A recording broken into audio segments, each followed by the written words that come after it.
OGL 1.1. Oh, yeah, that's what it is. So this is the thing that they're going to maybe try to force down everyone's throat, and some of the wording is a bit shocking, and nobody knows how this is really going to work.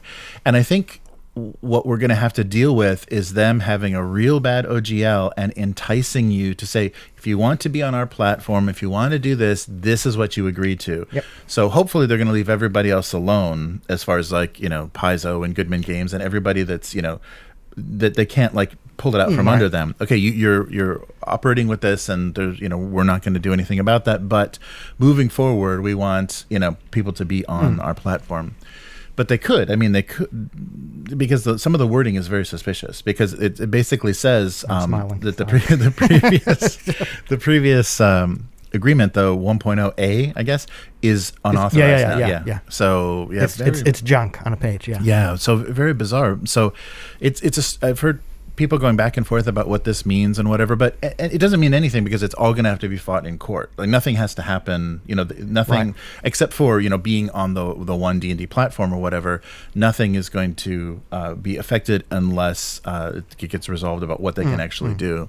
Because if they say, well, we want to do this, and you just say, no, you can't do this, and then you'll have to figure it out legally. So it's going to be it's going to be quite a mess. And so people have been going on back and forth. And then it was funny though, because it was right before this, there was a PBS article on the website that was a kind of bashing the OSR. Yes, and but it seemed very much. I think that's going to be the trend. So we're going to call this now. Okay.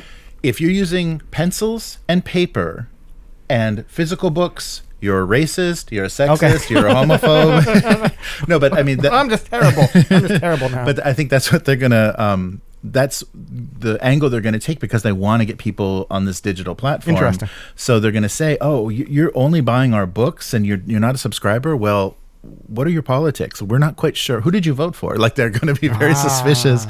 So I think that's going to be the move, because the tone of that PBS article was very much like bashing, this is a wonderful hobby and it's so inclusive, but there are these horrible people. Yeah. Weird. So I think that's going to be the new domestic terrorist kind of angle. It's like, yep. Here we go. These people, they're threatening our hobby, and unless you're a subscriber to our digital platform, I don't think we can trust you. Interesting. Yeah. So that's my suspicion, is that they're going to start to, because you're under monetized. If you're if you're OSR, you're under monetized. We're not squeezing pennies from you, right? You are not paying us enough to be nice to you.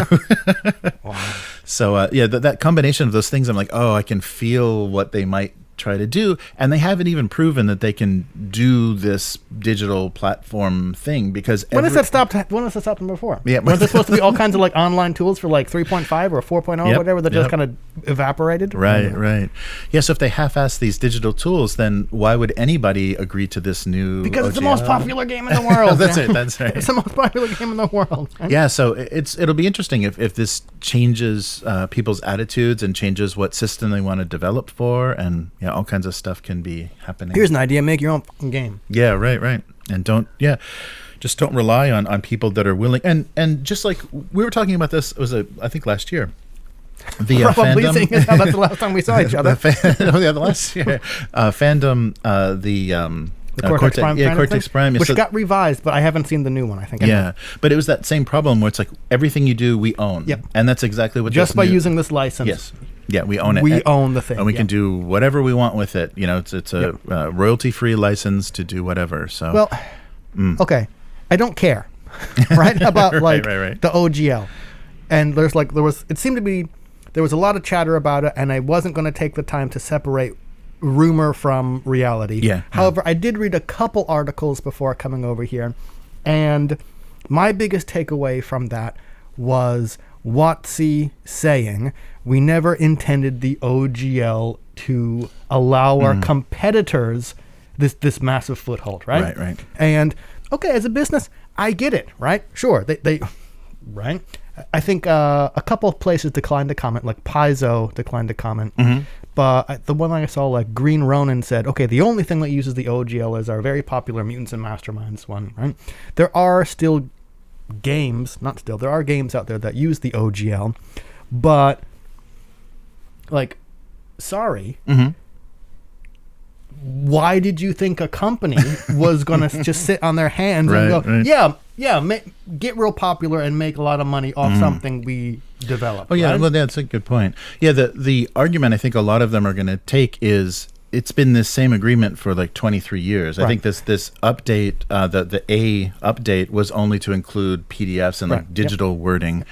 So, and the other really suspicious thing that I saw involved with this is Kickstarter acknowledged. Somebody hit up Kickstarter and they acknowledged that we are the preferred platform. So there was, I'm not going to try and parse legal thing, but there was something along the lines of, if you crowdfund through another platform, it's this rate or something. If you go through Kickstarter, it's this better rate, whatever. So I'm not going to try and figure out what that means, other than they want people to use Kickstarter. Yeah, and we warned you, former Microsoft execs. I mean, this is what they do. And so this is, very suspicious, like the kind of things, the tactics that Amazon does with like electronic books and audiobooks. If you use exclusively their platform, they give you a much better rate than if you want you want on as many platforms as possible, and the rates are really, really bad. Like it's as little as you get 25% of like audiobooks on Audible if you go on multiple services. Well, you're making it up by being on multiple platforms, right? Right. That's the fact that it's not their fault that they happen to be the biggest. They have the, So it's that same sort of attitude where they're just gonna force everyone into, well, you have to do this. You have to if you want to, just like streaming services, if you want to see these movies, you have to subscribe to this because that's where these shows and movies are. So if you want to play D&D, you gotta put your money down. If you want to make stuff for D&D, and like I think, I don't really think this is going to affect little like people, right? I think Watsy was pretty clear. Like, we never intended to make Paizo and Green Room. We never intended to make competitors. So this is going to hit the big people. Yeah, right. Yeah, and maybe they're going to force them to kind of negotiate something. Yeah.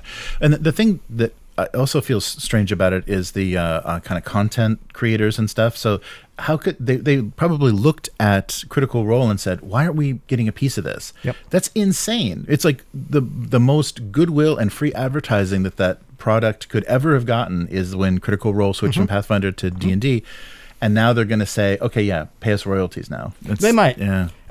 If this, I said it on Twitter, I kind of don't care, even though I'm talking about a lot. I think it would be hilariously delicious if the thing that knocked the 8,000-pound gorilla off its pedestal was itself. Right? Through this OGL thing.